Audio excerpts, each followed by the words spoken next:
The wind didn't sound normal that night. It screamed, not like a storm, but like something alive, hunting through the mountains. And inside a small wooden cabin, an old woman sat alone, listening. Then suddenly, thud, something hit her door, hard. She froze. Out here, in a snowstorm like this, nothing should be outside, but something was. The cabin stood buried deep in the wilderness, surrounded by endless white and silence. For years, the old woman had lived here alone. No neighbors, no roads, no one for miles. She faced just snow, relentless wind, and the daily challenge of survival. Every winter tested her resilience, but this storm was different. The temperature had dropped far below freezing. The sky had turned into a swirling wall of white. Even the strongest animals had already taken shelter, because in storms like this, you don't fight nature, you hide from it. Thud. The sound came again, louder this time. The wooden door trembled slightly.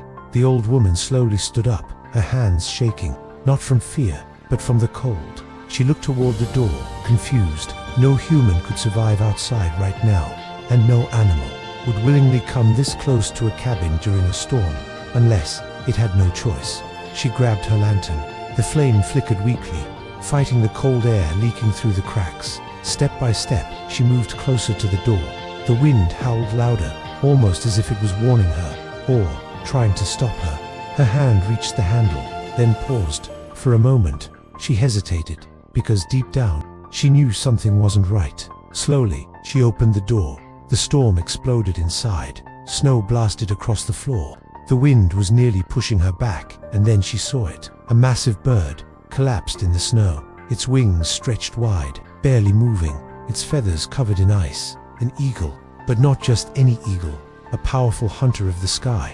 Now completely helpless, the eagle tried to move, but couldn't. One wing bent unnaturally, injured, its eyes half open, filled with pain, and yet, it didn't fly away, it didn't fight, it just looked at her, as if it had chosen this place, as if this was its last chance. The old woman stood there, frozen in the storm. She knew the truth. If she left it outside, it would die.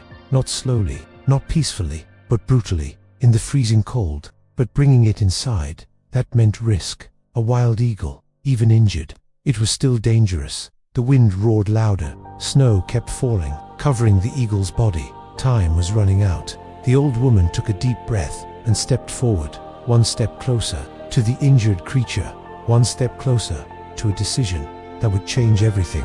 Because sometimes, saving a life means risking your own. The snow kept falling, fast, heavy, unforgiving. The eagle's body was slowly disappearing beneath it. The old woman didn't think anymore. She acted, stepping into the storm. The freezing wind cut against her face like blades, but she kept moving, closer and closer, until she was standing right beside it. Up close, it looked even bigger, stronger, and yet completely broken. As she bent down, the eagle suddenly moved. Its talons twitched, its head lifted slightly, and then a sharp, weak screech cut through the storm. A warning. Even injured, it was still wild, still dangerous. The old woman froze, her heart pounded in her chest. One wrong move, and those claws could tear through her skin. For a few seconds, they just looked at each other. The storm howled around them, but in that moment, everything felt still. The eagle didn't attack, it didn't try to escape. I just watched her, breathing slowly, painfully, and somehow, it felt like it understood, like it knew.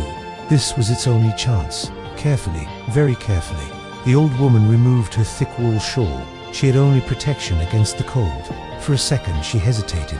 Without it, she would freeze faster, but the eagle wouldn't survive at all. She gently placed the shawl over its body. The eagle flinched slightly, but didn't resist. Lifting it, it wasn't easy. The bird was heavy, and its injured wing made it worse. As she tried to move it, the eagle cried out in pain. A sharp, heartbreaking sound. She stopped immediately. Easy, she whispered softly. Her voice was barely audible over the storm, but calm, gentle, human. The wind grew stronger. Snow pushed against her back. Her hands were going numb. She didn't have time. With all her strength, she pulled the eagle closer, wrapping it tighter in the shawl. The talons brushed against her arm, sharp, dangerous, but they didn't strike. Step by step, she dragged the injured eagle toward the cabin. Each movement is slower than the last. Her breath is heavy, her body is shaking. Finally, she crossed the doorway and slammed the door shut behind her. The storm was outside, but the real challenge had just begun. Inside the cabin, the warmth was weak, but alive. The fire crackled softly. The old woman gently lowered the eagle onto the floor. For a moment, everything was quiet. Then the eagle suddenly moved again, stronger this time. Its wings are twitching. Its eyes are opening wider, alert, unpredictable. The old woman stepped back slowly, her breathing uneven. Now they were trapped together, a fragile human and a wild predator, inside a small cabin in the middle of nowhere. And if the eagle panicked or turned aggressive, there would be nowhere to run. The fire crackled softly, but the tension in the room was louder. The old woman didn't move, neither did the eagle. For a long moment, they just watched each other. Two survivors, two lives brought together by a storm. The eagle's chest rose and fell heavily. Every breath, a struggle, and its injured wing barely moved. Slowly, carefully, the old woman stepped closer again. This time, no fear in her eyes, only concern. She brought a small bowl of water and placed it near the eagle.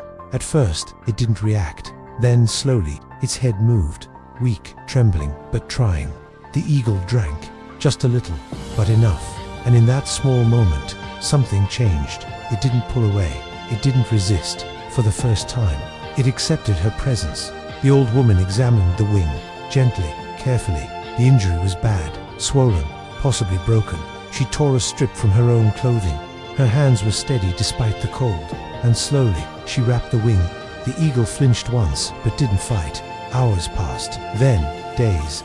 The storm outside refused to stop, but inside the cabin, something unexpected was happening. The eagle grew calmer, stronger. It began to eat small pieces of food she offered. It watched her, not with fear anymore, but with something else, trust. At night, the old woman would sit near the fire, and the eagle would rest nearby.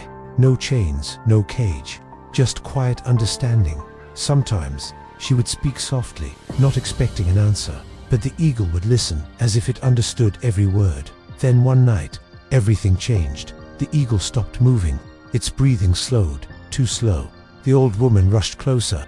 Her hands were shaking as she touched its feathers. Cold, too cold. Stay, she whispered, her voice breaking. Don't give up now. She pulled it closer to the fire, added more wood, wrapped it tighter in cloth. For hours, she stayed awake, watching, waiting, hoping, because after everything, she wasn't ready to lose it. And then, just before dawn, the eagle moved. A small movement, but enough. Its eyes opened, weak, but alive. The old woman closed her eyes, relief washing over her face. It had survived.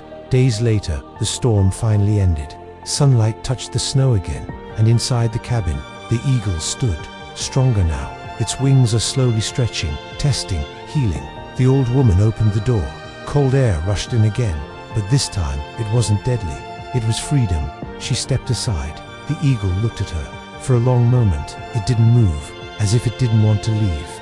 Then, with one powerful motion, it spread its wings, the same wings that once couldn't move, and flew up into the open sky, strong, free, alive. The old woman stood at the door, watching it disappear into the distance. Gone, but not forgotten, because sometimes, in the harshest storms, two broken lives find each other, not by chance, but to survive together.